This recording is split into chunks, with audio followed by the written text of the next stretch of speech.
Alright, ladies and gentlemen, we are here for the final round of Swiss. So last round I told you that Chris Wendelboe was locked for top 8. I lied. Chris Wendelboe had the worst breakers of any player, and there was a draw in the final round in the X1 bracket. So if that player wins, he jumps the lowest breakered X1 because it was previously a clean cut. It was a clean cut. The top 8 would have been immediately locked for a 4-match draw, but that other draw in the previous round made it so that the worst breakers will get jumped, and Wendelboe happens to have the worst breakers. So Wendelboe is forced to play out.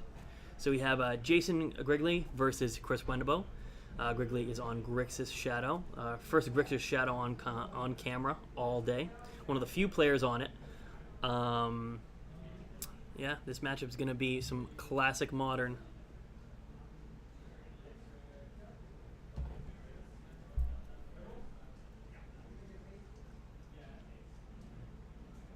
Three dice high roll. Now this is something I have not seen.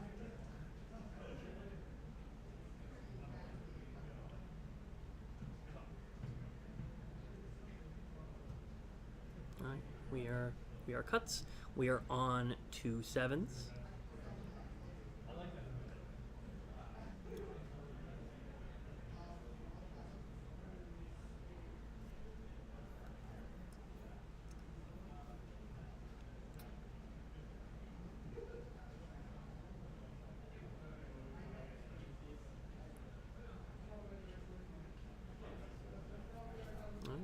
Both players looking at their hands. Looks like we have a double keep.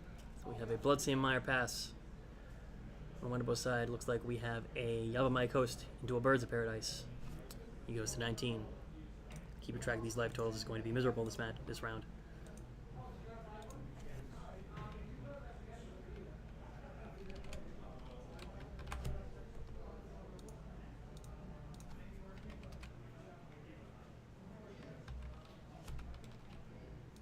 So we have a Fetch Shock into what I assume is probably a Fatal Push. A Bolt. Alright, that's good. That's the same thing, essentially. Goes draw. Goes for the fetch. Goes down to 16. Most likely 14.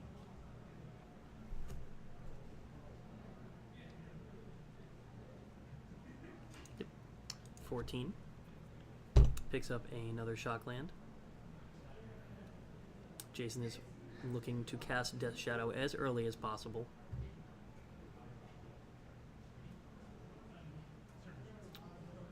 Goes for Visions.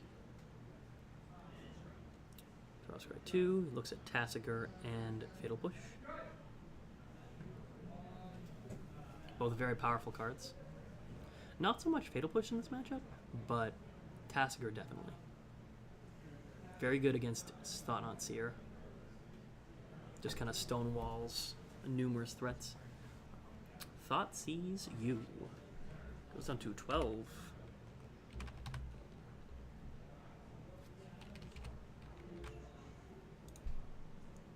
This is the power of these Grixis Shadow decks. There's so many ways to damage yourself for advantage in Modern that it's turn 2 and he's at 12, and he can play Death Shadows as 2/2s next turn. Well, 1/1s next turn. Probably bigger, considering he most likely will have another fetch. So what are we looking at? We're looking at Stirrings, Path, a Thought-Knot Seer, a Drowner, double Stirrings, and looks like probably a land buried under the other Stirrings. Taking the Thought-Knot Seer. Chris picks up these cards, untaps, draws. Finds a Noble Hierarch. Goes down to 18. Casts a Aegis Stirrings. Most likely looking for a Temple here. Wants to try to go into his Drowner as quickly as possible here. On the other side of the table, we can see that there is a Death Shadow, a Snapcaster Mage, and a land in Grigely's hand. Looks like 2 lands.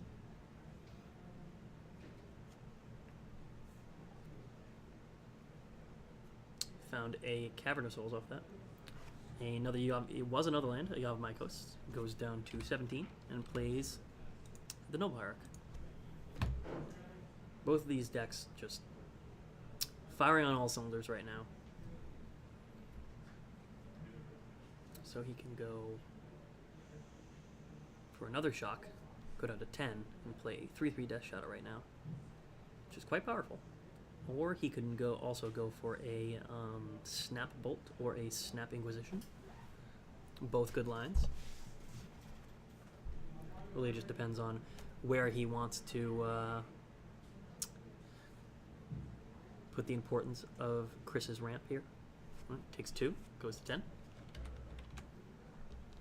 Plays a Snap. Snap Bolt.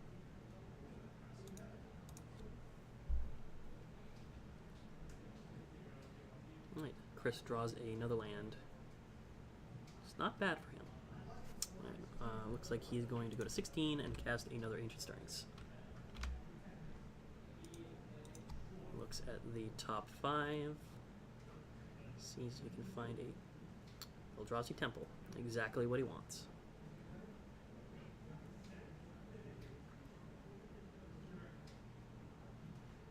Now he's got to decide whether he wants to prioritize Path or Temple into potentially drawing another Temple, and he decides that he would like to be able to cast Path this turn. Takes 2, down to 14. Down to 8.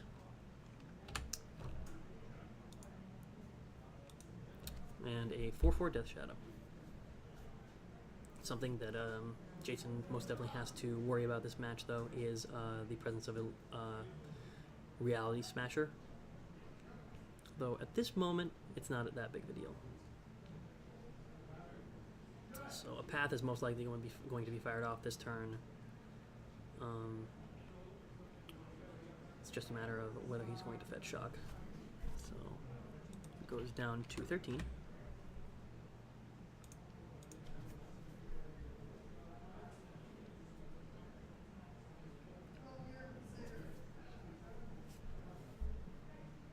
Finds a Temple Guard. Looks like he's going to play it tapped. Probably going to wait on the Path, which might be good, depending on what he's targeting with it. I would assume he's going to target the Death Shadow, because Tazikar presents a much weaker threat, at least power-wise. Alright, so he is on Drowner, Path, Cavern, Temple, and Noble Hierarch. Take 1, go to 12. That's Noble Hierarch. And then hold up Path for the Death Shadow. We see he has a push and a terminate in his hand. Push on the Noble Hierarch. Noble Hierarch down. Goes to attacks and smashes with the team. Chris Paths the Death Shadow, which is currently a 5/5. And Chris takes 6, goes to 6. Very much on the back foot this game. Jason finds a land off that path. If you notice, most of Jason's lands are all signed by the original artists. Pretty spicy. Alright. Wendelboe has the Cavern and can cast this Drowner now. Also found a Matter Reshaper. We have a Drowner. Drowner with a trigger. 2 1/1s. Terminate the Drowner. Which is not good for him at all. Showing the raw power of Grixis Shadow. This is most definitely the best deck in the format. Are we going to go with a block? Goes with block. Trades with the Snapcaster. Prevents the damage from the Tazikar. Untap draw. What do we have? We have a Matter Reshaper. Tap land, pass. Tassiger activation. We have a number of choices from this activation: a Snapcaster, a Closing Command, a Stubborn Denial, a Terminate, and a Fatal Push. He's going to give him the Stubborn Denial. Oh, another Death Shadow. Oh no. Flip trigger, get a path.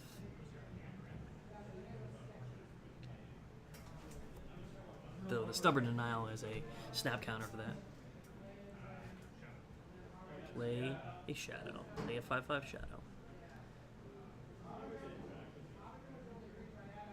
Chris finds another Noble Hierarch. Passes the turn. Attacks. Block the Death Shadow. Take 4. Chris goes down to 4.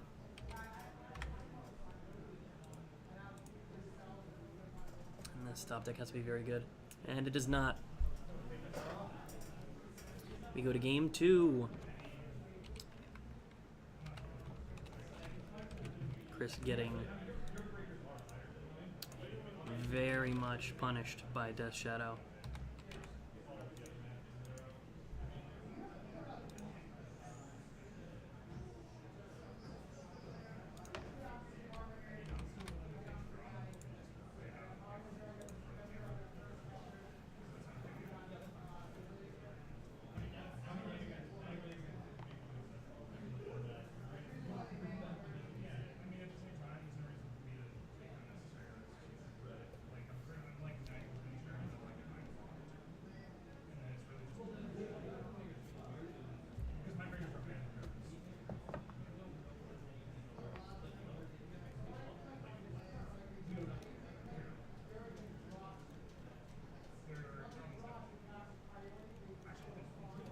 So the boards here are kind of interesting.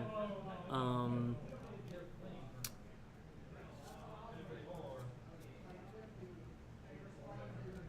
think it looks like Jason is bringing in more removal here. Wants to be able to just kill a Thought-Knot Seer or a Reality Smasher outright. Where Wendelboe might actually be bringing in some more Stubborn Denials, negates, ways to protect his creatures. I don't think he could have Blessed Alliance, which is pretty good against Shadow.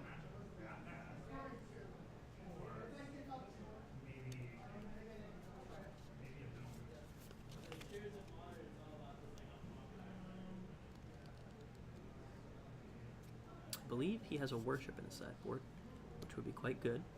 Yep, it looks like he's looking at the Blessed Alliances.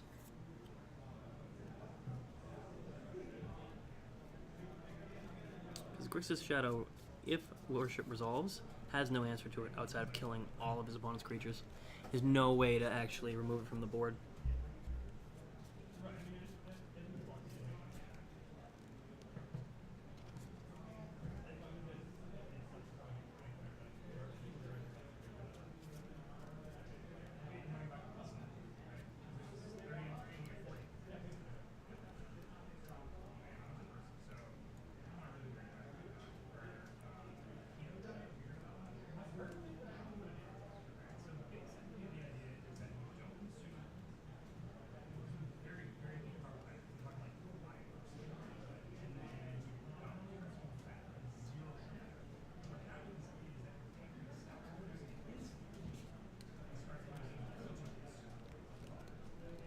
So we do have some information about the top 8, though. We have at least our top 6 locked in. Kyle Lervy, Joshua Campbell, Ben Riley, Nick Starr, Joe DeVale, and Patrick Dellerful are all locked in for top 8. We have 2 win-ins, one of which being this matchup of Jason versus Chris, and then we have Scott versus Zach, where the winner of that match will actually make it in to the top 8, I believe. Zach, it might be a little questionable on Zach because that is the pair down to 13 to 12. But with this match happening, a 15-pointer will get in. And if Zach has the best tiebreakers, then he will make it. Though it is not assured. They do not have their numbers, and we do not know what their numbers will be until after this round. It looks like we have our sevens, and we are going with a turn 1 Ancient Stirrings. Ancient Stirrings, a very powerful card in the Eldrazi decks.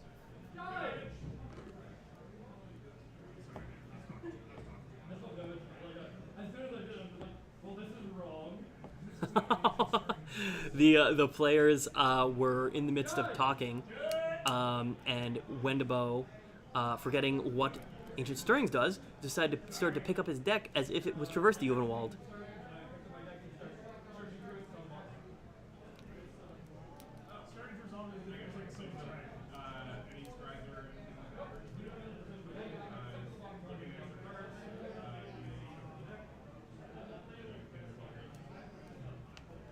Embarrassing for Chris. He'll have to get a quick warning for that, though I don't think he has any other warnings over the course of the day, so it really won't affect him as long as he doesn't do it again.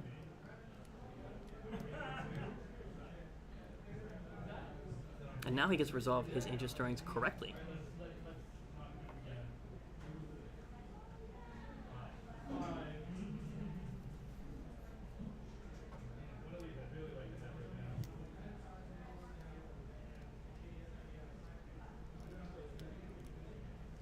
Going to grab a Thought-Knot Seer. One of my favorite Magic cards, honestly. As soon as that card was spoiled, I knew I had to play it.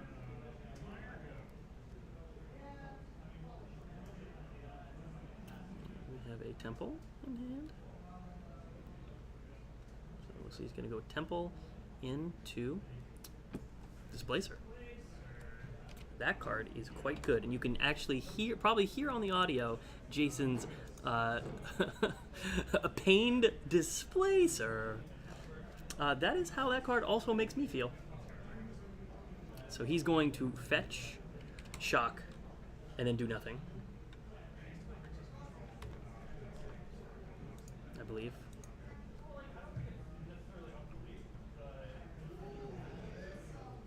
Ooh, okay, so you can fetch, shock, and Dark Ritual, essentially,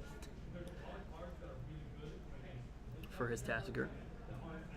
Thought Scour. Innocuous card at first, but gotten consistently better as other cards have been printed. So there's a Ceremonious Rejection in his hand, we can see, and that's going to come in very handy when this Thought-Knot Seer comes down.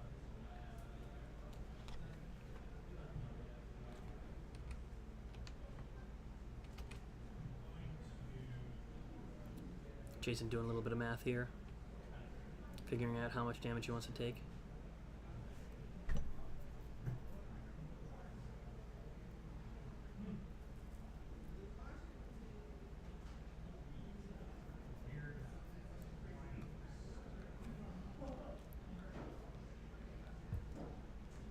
He's going to take the full 3, go down to 14.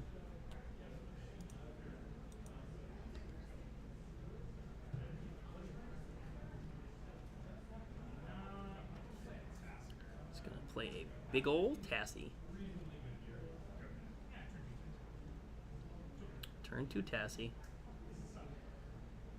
Ooh, Cavern though. That's a good one. Ooh, this is kind of dicey though. He's decided to go with Ancient Stirrings into Thought-Knot Seer most likely, which is going to not work out into this Ceremonious Rejection. Oh, actually, he's grabbing another Thought-Knot Seer, so maybe it doesn't matter. Though it would have been way better if he had played the Cavern.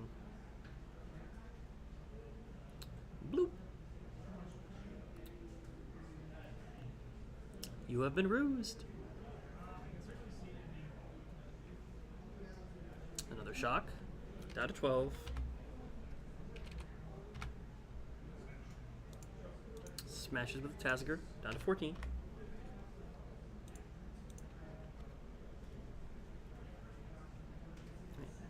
draw from Wendelboe.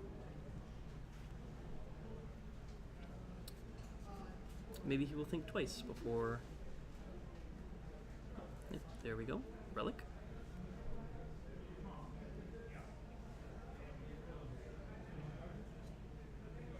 Exile that card.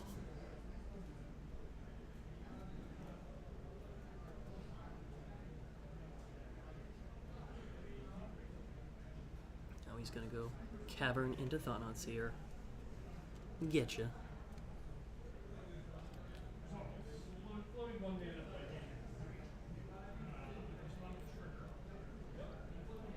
Trigger on the stack. He will bolt the Displacer.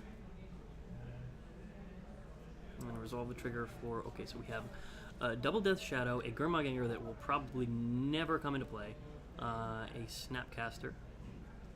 This is quite interesting.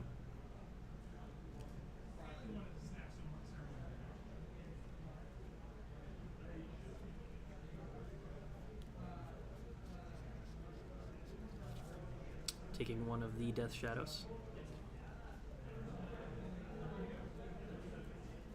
Yeah, with this Relic in play, this Garmoid Angler is looking pretty bad. Smash for 4, go to 10.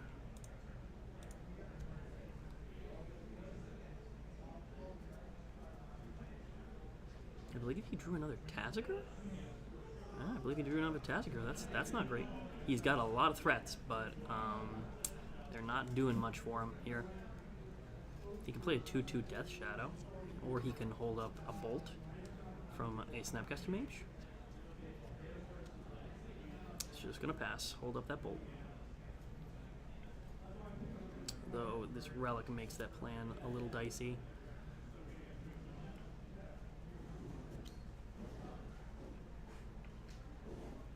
Wendelboe targets with Relic, responds with Snapcaster.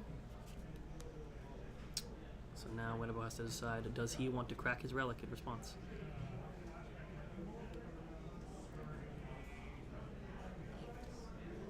Flashback Lightning Bolt targeting Wendelboe. Wendelboe is to 7.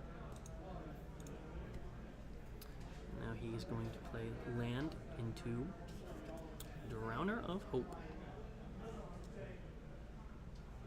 Trigger. 2 Scions. With Relic still up. I probably would have cracked the Relic in response there, considering he has an extra mana. But I guess there is an argument to prioritizing keeping it around. Slam with the Thought-Knot Seer. Put him to 8. But this does make the Death Shadows considerably bigger. Alright, so he draws a... Ooh. Oof. That's a good one.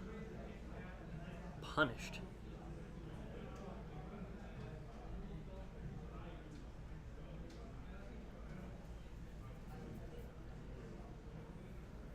Good old Dreadbore.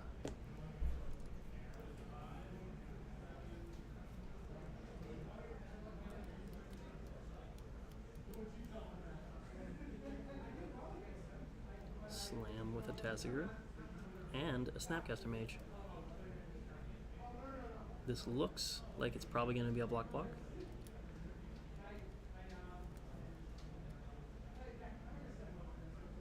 Wendelboe has to think though. Is that worth it?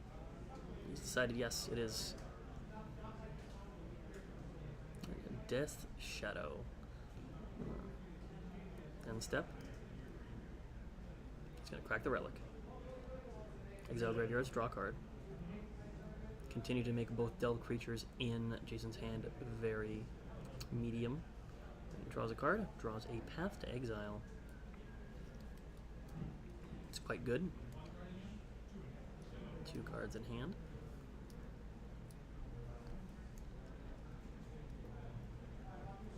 It's going to take 1. I'll go down to 7. Oh, I'm sorry. Go down to 6. Path the Death Shadow. Slam for 4. Put you to 4.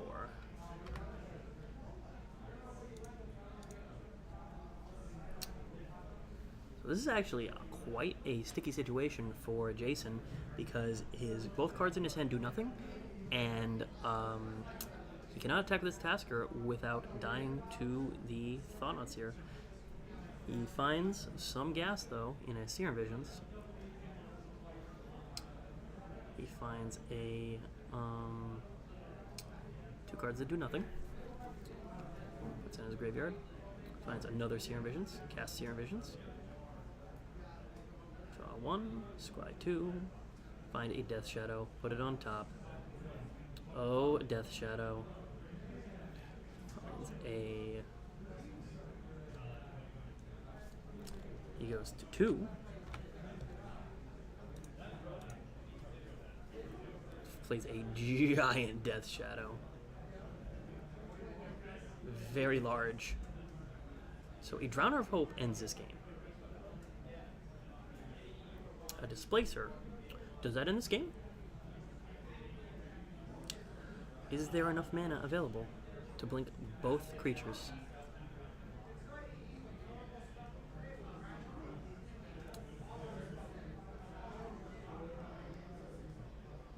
There's enough mana to blink. Ooh, is that 2 temples there? Goes blink. Blink.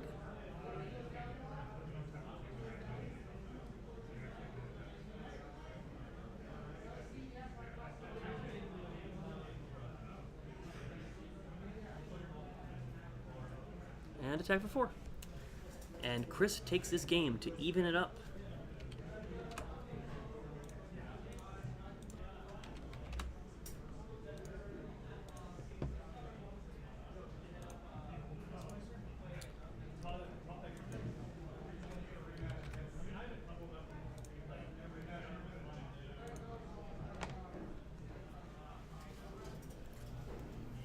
There were a lot of Death Shadows cast that game. A lot of huge Death Shadows. Death Shadows so big that they outclassed Eldrazi. But in the end, a lucky Displacer top deck got there for Chris. Chris on a hot streak today. His draws have been phenomenal.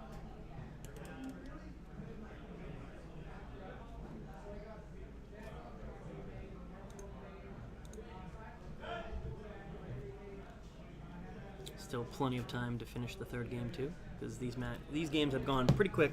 Both decks very aggressive, very efficient. They're not really looking to grind the other out, they're just looking to stick threats and slam as hard as possible. Grind can happen, but it's mostly pressure that matters. Both 7s good. Fetch, Shock, Inquisition.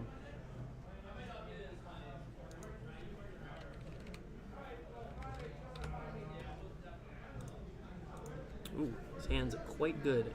So there is Windswept Heath, Plains, Blessed Alliance, Ancient Stirrings, it's like Thought-Knot Seer, Drowner of Hope, and a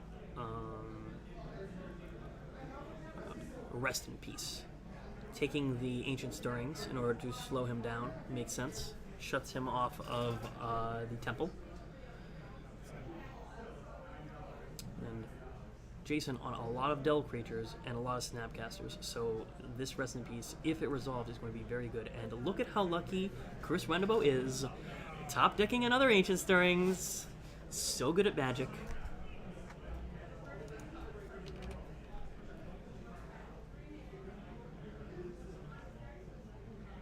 Goes to 17 for a breeding pool.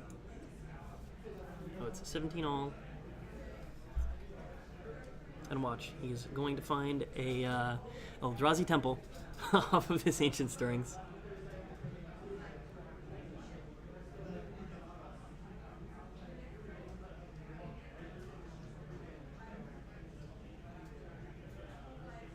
Alright, see a number of good cards. It's probably, even if it's not an Eldrazi temple, he probably just takes a land off of this. Yep, Brushland.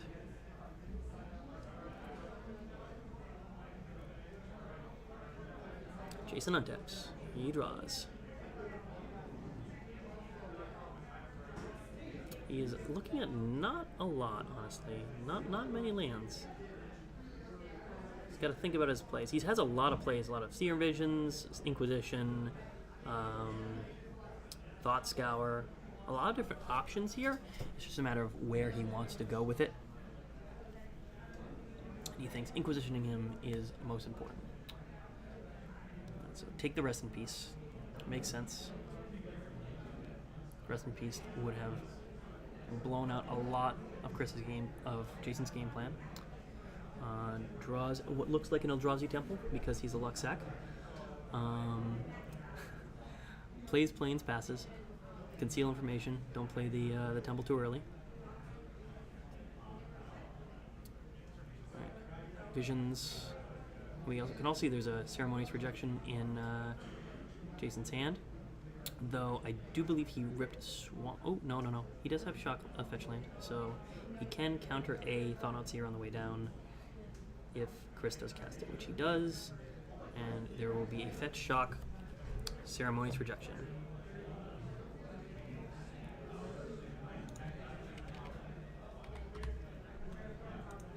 Rejection, really powerful counter spell. I talked to Joe DeVille about it.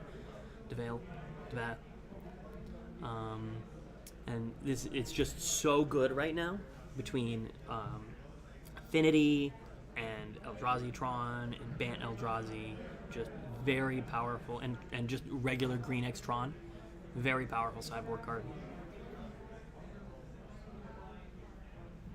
Initially, people slept on it a little bit. People knew that it was going to be powerful, but people slept on it a little bit when it first dropped. It didn't really see a huge amount of sideboard play, but more and more recently, it's been just top dollar. Great card. Thinking about that Scry, there's a Thoughtseize and a Serum Visions in it. He's going to go top, Thoughtseize, then Serum. Play a land. Think about playing that. There's a few options here for the lands. Jason off threats right now. He's going to Thought Scar his opponent. Mill creature, mill land. Draw Thoughtseize. Play Swamp. Thoughtseize you. Go down to 12. Takes the Drowner of Hope.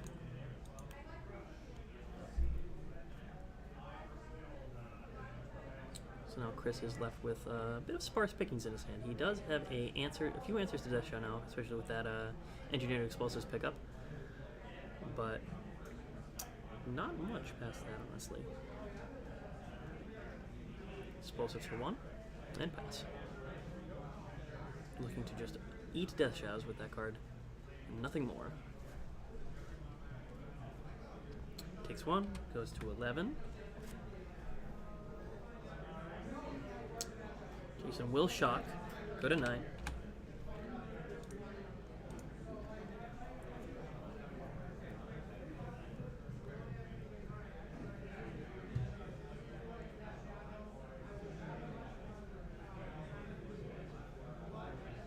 We'll cast a Serum Visions. Continue to dig for a threat. Thinking about if he wants to tap his Steam Vents or his Water Grave for it. If he requires more red or more black. Decided more black. Draw what looks like a Bolt. And has a Thought Scour and a Street Wraith. He might keep the Street Wraith. I do not think he keeps the Thought Scour. Ooh, interesting. He keeps the Thought Scour instead. Passes the turn. Wendelboe draws. Wendelboe draws a land. Wendelboe is on land, Blessed Alliance. Passes the turn back. Draws the Thought Scour. Thought Scours himself. There goes a Death Shadow. And he found another Force Spike.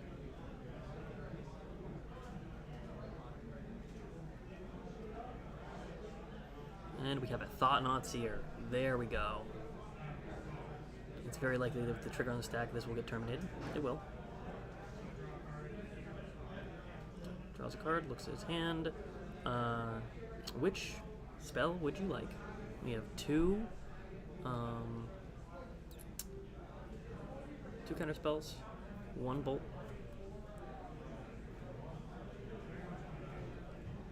and one push.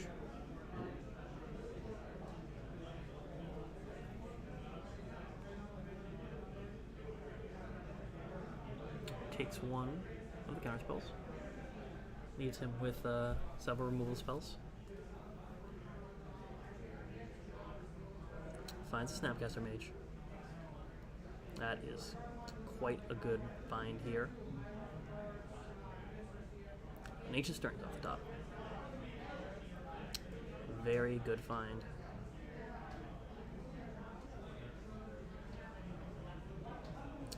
Takes one. For an Ancient Stirrings.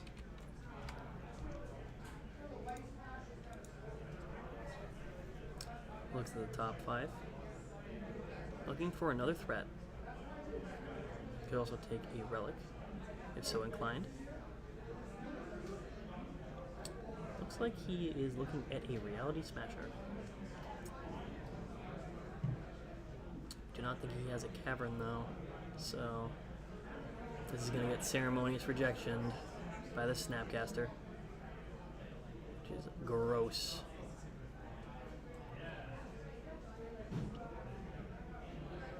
Land passes. With a draw. Attack for 2.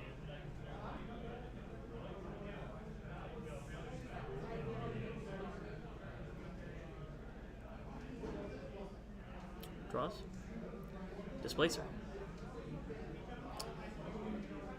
Gets bolted. Actually, isn't that great right now? Because Snapcaster is in play, so it's not good against Snapcaster. It blocks it, but bouncing it? No. Alright, Bolt finds its target.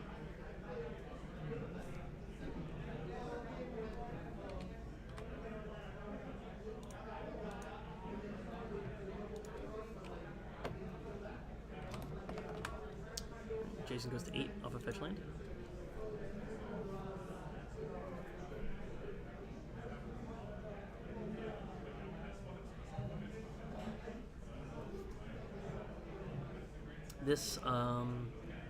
This early Engineer Explosives on 1 is not feeling good from Chris right now. Takes 2, goes to 12.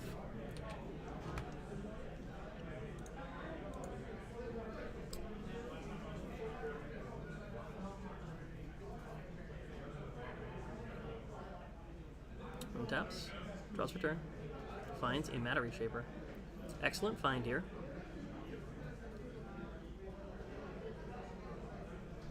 Especially because, he drew Dreadbore, so he can't even kill it at instant speed.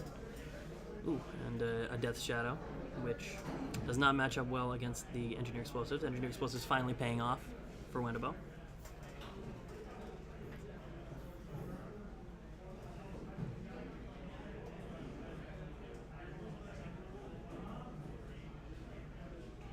Jason checking his sideboard, seeing how, double checking how he sideboarded this game.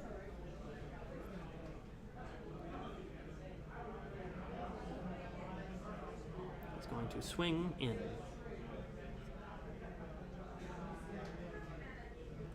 This leaves Wendelboe having to think, do I block this?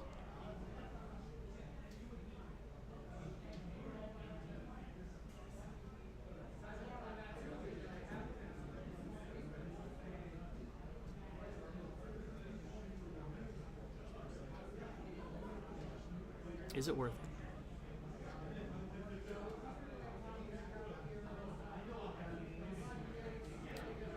Or do I Blessed Alliance?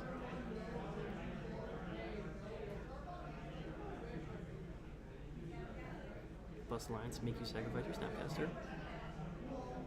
Empty-handed. Going to Fatal Push. Trigger. Path to Exile. Goes to his hand. Plays out Death Shadow. Pass the turn. Chris is going to untap with the Explosive Zone 1. Still safe from his Death Shadow. Draws a second Path to Exile. This game is going to be long. This is the grind right here. Now, something interesting Chris could do is he could try to bait that bait the Force Spike out of his hand.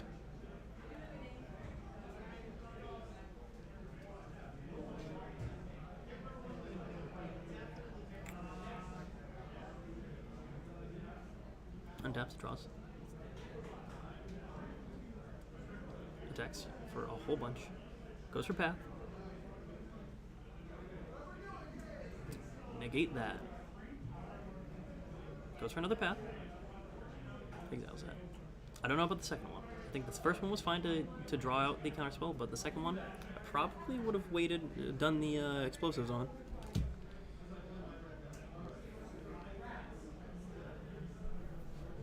We have now from Jason. It's like we have a passing of the turn. He has a Seagate Wreckage.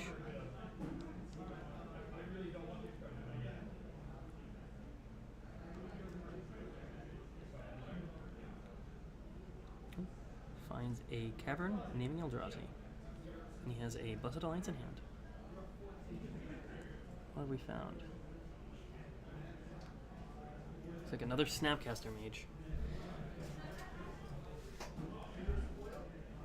Finds a Temple. Passes. Gets a Snapcaster into play. Snap. Target Bolt. Bolt upstairs. Puts Wendelboe to 8. Wait for 2. Blessed Alliance. The 2 modes. A gain 4. You sacrifice your Snapcaster.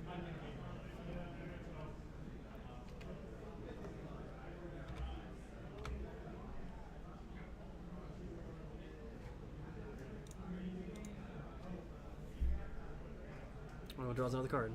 Can he find a threat? Finds another land. Passes the turn. We have found a hard cast Street Wraith.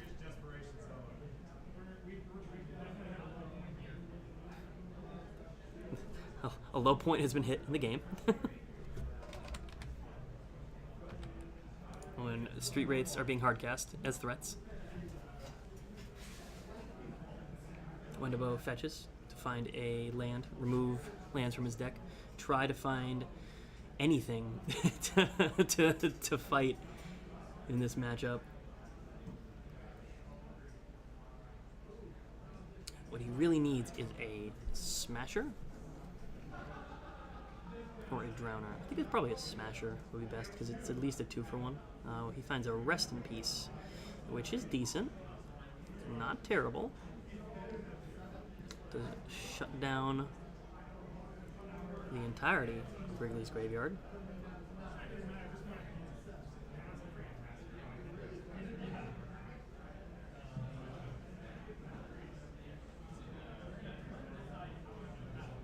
Looks like he's going to go digging with his Seagate Wreckage. Draw, find a Drowner, cast a Drowner. That is very good. Trigger, make 1/1s. And there are no swamps in play, so that that Street Wraith does not have Swamp Walk. All right. 1 is taken over on Jason's side. Goes to 7.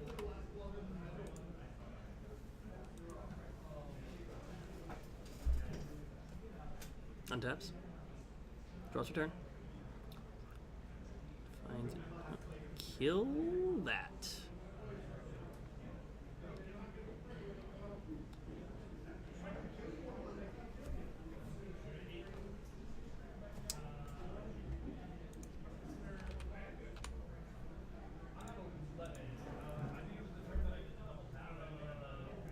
Just some fixing of life totals here. Chris at 8.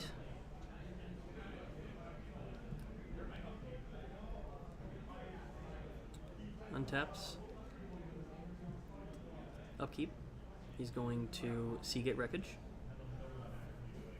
Draw card. Draw for turn. Finds the Smasher. There we go. We're gonna get saucy.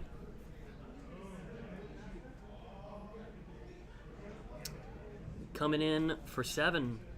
And the game is over. I must have missed a fetch land somewhere there, because that was exactly 7. And Chris Wendelboe is into top 8 in the top seed